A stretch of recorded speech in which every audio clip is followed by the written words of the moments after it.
Facebook wants to censor the word unionizing. So where does this come from? I read this is from The Intercept. That's where this comes from. This comes from The Intercept. They launched a thing called Workspace recently, and it's very similar to like Slack, right? It's like an office tool.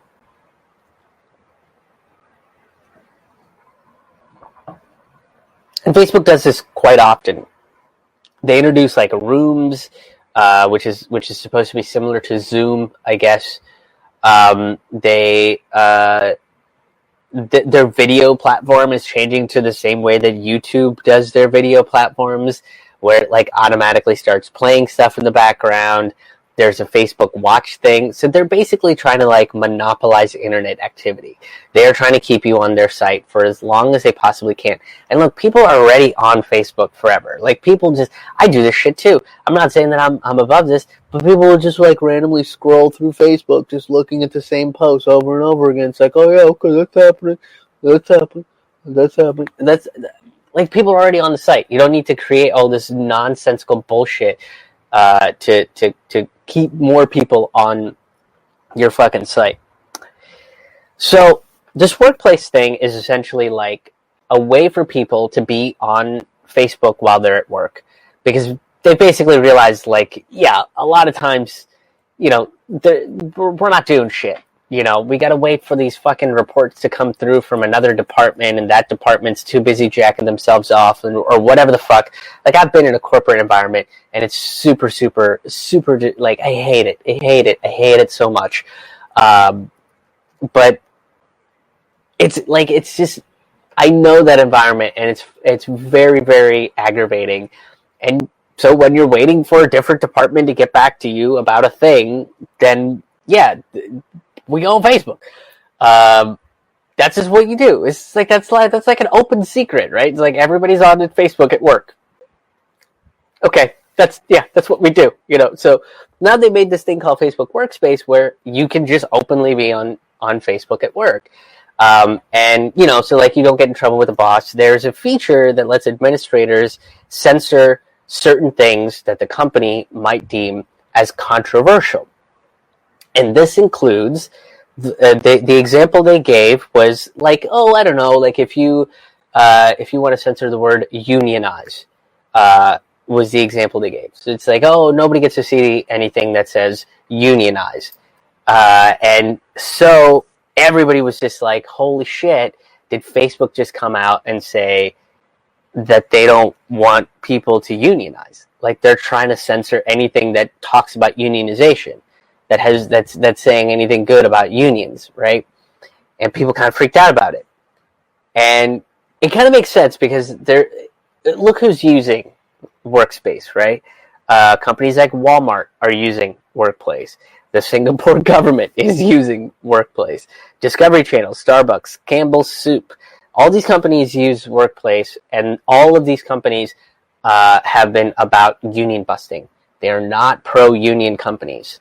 Right, so they're top tier fucking companies that use this product are just fucking not. They're all union busters. So like, of course, this makes sense.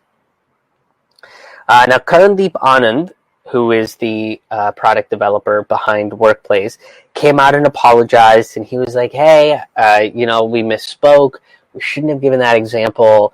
Whoopsie daisy, everything's fine." And we're all like, but not really, because you just kind of put the idea out there of just like other companies are definitely going to take that out. Like, are you shitting me? Like, Walmart's 100% going to take out the word unions from their Workplace app for sure, and they already do so much for union busting. They like fucking show videos where they're just like, hey, don't join unions because a communist will come out and eat your baby, and it's just like, what? That's not even.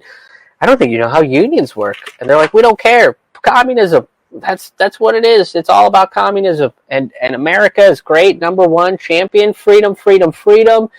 Roll back those prices. Here comes that weird smiley face. Like, that's just what they do. So right now, there's a split within Facebook. Right? There's a split within Facebook. The Facebook employees, the rank and file of Facebook, are pushing back against the company And they're not pushing back about the company about like who's like a better actor, right? Is Jesse Eisenberg a better actor, or is Andrew Garfield a better actor? The answer is Garfield. Andrew Garfield, better actor than Jesse Eisenberg. You can fight about it all day. He's fine. Jesse Eisenberg is whatever. But no, they're talking about how Facebook is operating as a company and kind of dictating what people get to see on their platform, right? That's what they're really arguing about. And the Intercept article that I read,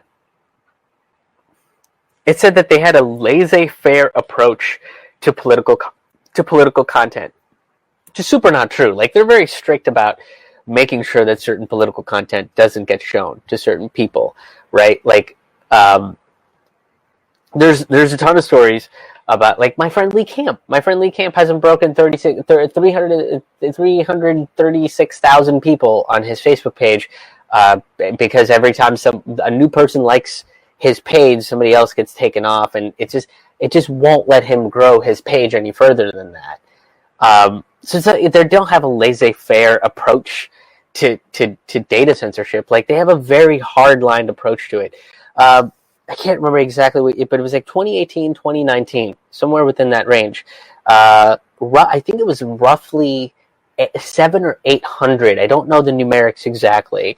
But a bunch of like alternative media pages just disappeared overnight. They didn't get a warning. They didn't break any community standard fucking rules or anything, right? They just disappeared. And it was left-wing and right-wing, but they were not CNN.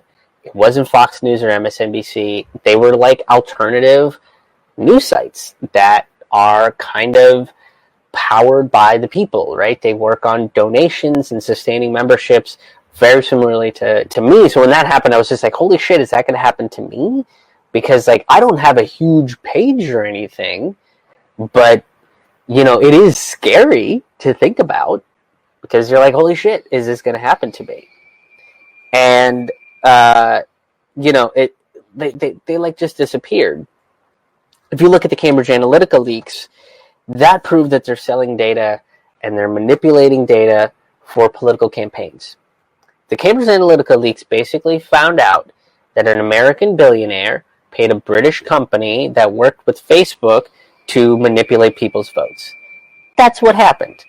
That's what Cambridge Analytica proved. The Cambridge Analytica leaks proved, right? And we still, there's barely anybody that fucking talks about this still.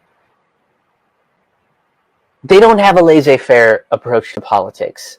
They like certain stories. They want certain things.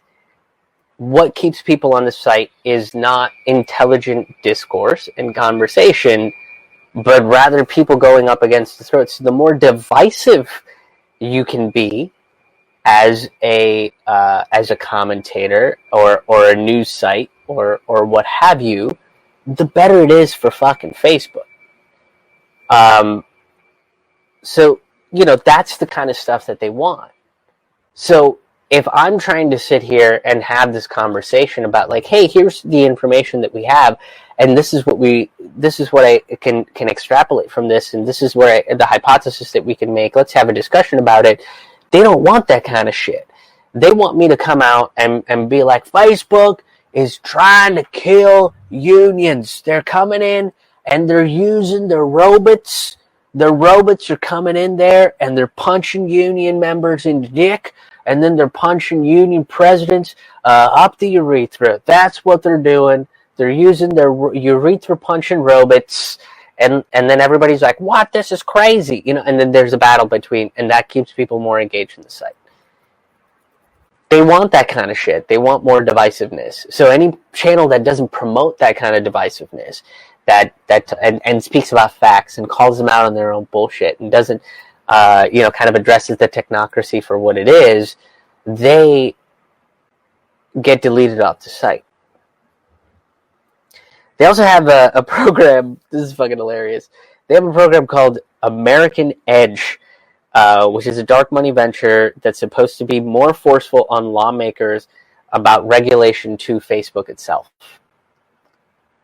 Which is fuck nuts to me. It's fuck nuts. Like, how crazy is that? You have a dark called American Edge. Just the American Edge. Like, how macho shit do you need to be?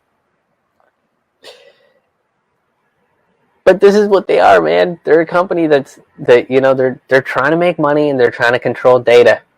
That's what they're doing, and they don't want democratization in the workplace, because if people are scrolling through Facebook at work at a company that they've partnered with is like, hey, we don't want people to see shit about unionization. We don't want people to see things about Bernie Sanders. We don't want people to see things about socialism, or whatever, or third parties, or anything from Fox News or anything from a conservative site.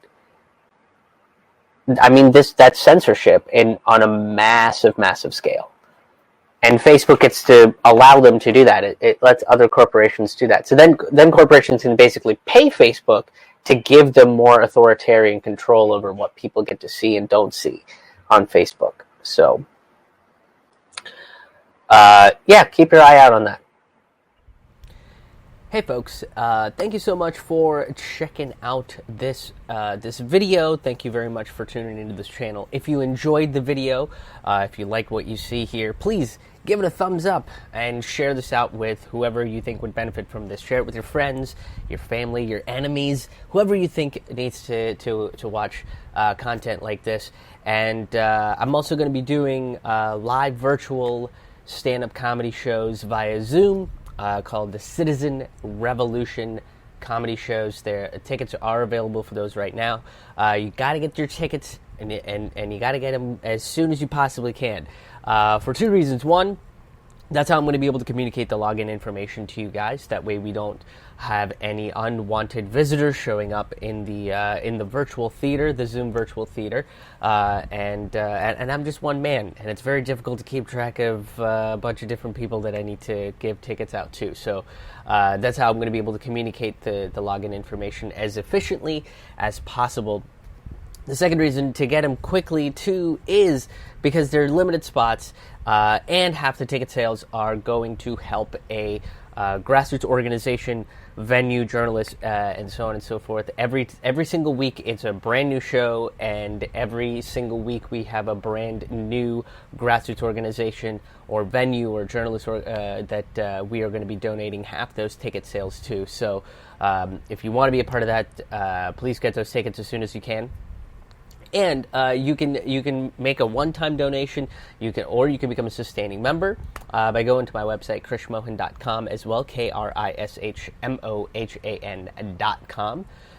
You can become a sustaining member via Patreon, over Bandcamp, or directly on my website. That gets you free tickets to some of these live virtual stand-up comedy shows. It gets you unreleased stand-up comedy material. Gets early access to my web series, Forkful of Noodles, the extended big, long episodes of that.